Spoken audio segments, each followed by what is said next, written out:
Hey good morning everyone. I hope आप सभी अच्छे से होंगे और मेरी वीडियोस को देख रहे होंगे, लाइक भी कर रहे होंगे। तो आज मैं एक और वीडियो के साथ आप सभी के सामने हाजिर हुई हूँ, जिसमें मैं आपको ये बताऊँगी कि कौन कौन सी सिचुएशन में आप क्या क्या जब ट्रांजैक्शंस करते हैं तो आपको डिपार्टमेंट से नोटिस आ सकता है। अब इस डिपार्टमेंट से नोटिस आने का क्या मतलब है? इसका मतलब ये है कि डिपार्टमेंट आपको जब नोटिस देता है तो वो आपसे पूछता है कि आपने ये एक्सपेंसेस किया है वो किस बेसिस पर किया है। क्या आपकी इनकम इतनी थी कि जिस बेसिस पर आपने ये सब एक्सपेंसेस कर लिए, या फिर आपके पास इनकम तो इतनी नहीं है बट आप फिर भी एक्सपेंसेस करते जा रहे हैं। तो जब आप उनको इन्फॉर्मेशन दोगे, रिस्पॉन्स करोगे, देन डिपार्टमेंट वुड डिसाइड कि उनको आपकी फ़र्दर इंक्वायरी इन्वेस्टिगेशन करनी है या नहीं करनी है। तो ये कुछ एक पॉइंट्स हैं, ये कुछ 10 पॉइंट्स हैं दोस्तों, जिसमें आपको बहुत ज़्यादा ध्यान रखना है कि जब आप ये सब खर्चे करते हैं, इन्वेस्टमेंट्स करते हैं, तो इन सब बातों का ध्यान रखें। और अगर बातों का ध्यान रखेंगे तो आपके पास नोटिस डिपार्टमेंट से नहीं आएगा। तो सबसे पहले मैंने अपना एक सबसे पहला वीडियो जो बनाया था उसमें मैंने आपको एक पॉइंट तो डिस्कस कर ही दिया था कि सेविंग अकाउंट में अगर आप 10 लाख से ज़्यादा का कैश डिपॉजिट करवाते हैं फ्रेंड्स, तो आपके पास डिपार्टमेंट का नोटिस आ जाएगा। बिकॉज सेविंग अकाउंट इसलिए होता है कि आपने जितना भी आप मान लीजिए अर्न कर रहे हैं, तो अर्न करने के बाद जो आपके इन हैंड बचता है, नेट आपका जो सेव होता है पैसा, वो आप सेविंग अकाउंट में जमा करवाते हैं। Saving account is not for business purpose. तो आप जो बिजनेस इनकम का पैसा है वो सेविंग में जमा नहीं करा सकते। तो डिपार्टमेंट आपसे पूछेगा कि ये 10 लाख का कैश आपने कैसे डिपॉजिट करवा दिया। अब डिपार्टमेंट को कैसे पता चलता है, मैंने अपने उस वीडियो में भी बताया था, आप उस वीडियो को जाकर दे सकते हैं, कि जिसमें मैंने बोला था, मेरा टाइटल ये था, how much cash needs to be deposited in saving account.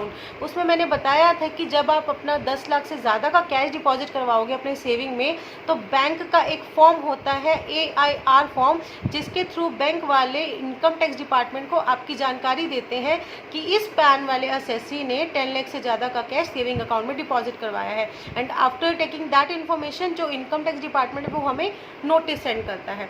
अब चलते हैं सेकेंड पॉइंट की तरफ।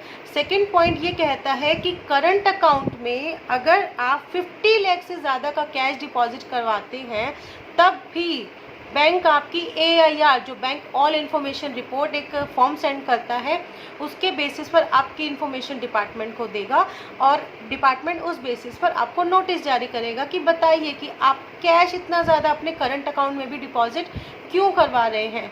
आपकी फर्दर वो इंक्वायरी करेगा। अगर सेटिस्फैक्ट्री रिस्पांस आता है तो वो he will close the file. अगर वो सेटिस्फैक्ट्री रिस्पांस उसे नहीं मिलता है तो वो आगे फर्दर इन्वेस्टिगेशन करेगा income tax officer. And the third point is FDR। अगर आप फिक्स डिपॉजिट अपना करवाते हो 10 लाख से ज़्यादा, तब भी बैंक इसकी रिपोर्टिंग इनकम टैक्स डिपार्टमेंट को करता है।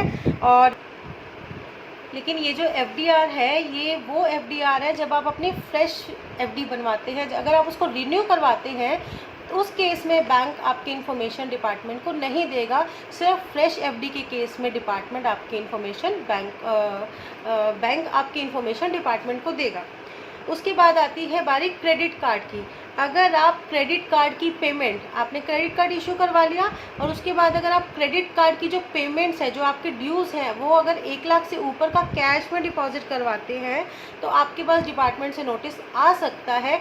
और अगर आप डिजिटल मोड में क्रेडिट कार्ड की पेमेंट करते हैं, जो कि 10 लाख से ज़्यादा अगर आप करते हैं, कैश में अगर आप 1 लाख से ज़्यादा की करते हैं और अगर डिजिटल मोड में आप 10 लाख से ज़्यादा की करते हैं, तब भी आपके पास डिपार्टमेंट का नोटिस आ जाएगा। तो इस बात का ध्यान रखिए कि क्रेडिट कार्ड के थ्रू जो भी आप एक्सपेंसेस करते हैं उसको आप थोड़ा सा लिमिटेड ही रखिए। उसके बाद बारी आती है DD होता है डिमांड ड्राफ्ट। अगर आप डिमांड ड्राफ्ट बनवाते हैं कैश में 10 लाख से ज़्यादा का, तो बैंक आपसे पैन कार्ड की डिटेल आपसे मांगता है और इसकी इन्फॉर्मेशन इनकम टैक्स डिपार्टमेंट को भी देता है। और income tax department further decide करेगा कि आपके इस 10 लाख से ज़्यादा का डिपॉजिट जो आपने करवाया, DD जो बनवाया, उसके लिए आपको नोटिस देना है या नहीं देना, वो इंटरनली चेक कर लेगा। After that he would send you income tax notice.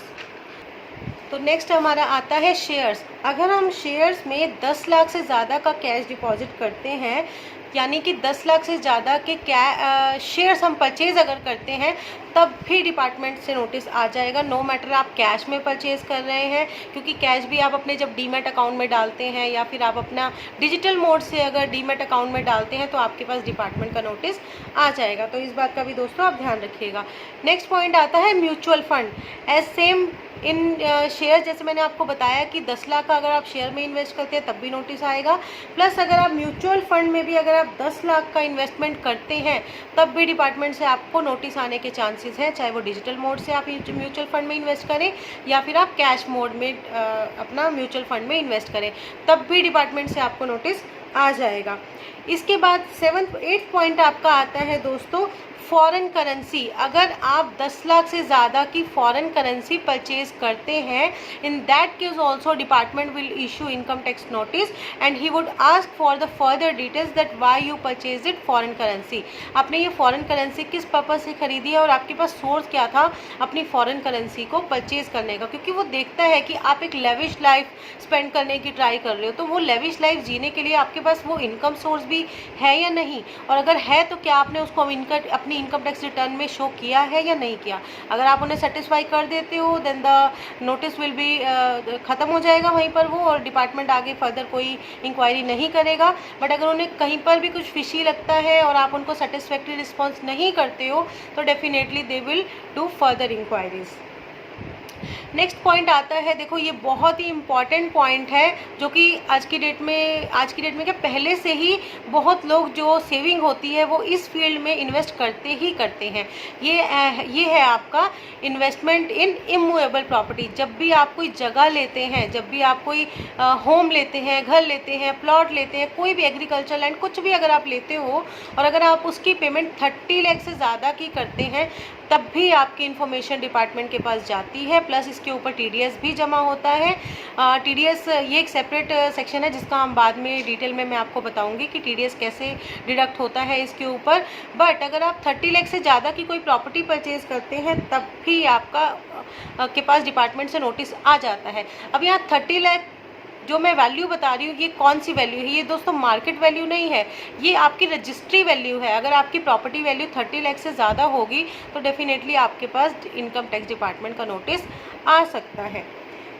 उसके बाद हमारा 10th एंड लास्ट पॉइंट आता है, कोई भी अगर आप गुड्स या service, any kind of goods and service अगर आप 2 लाख से ज़्यादा का कैश में ख़रीदते हैं, दोस्तों 2 लाख से ज़्यादा का अगर आप कैश में ख़रीदते हो तब भी आपके पास डिपार्टमेंट का नोटिस आ जाएगा। आप लमसम सिंगल अमाउंट में 2 लाख रुपये कैश कहीं भी स्पेंड नहीं कर सकते हो। ये आपको हमेशा अपना लाइफ में याद रखनी है चीज़ कि 2 लाख से ज़्यादा का कैश आपने किसी को सिंगल पेमेंट में नहीं देना है।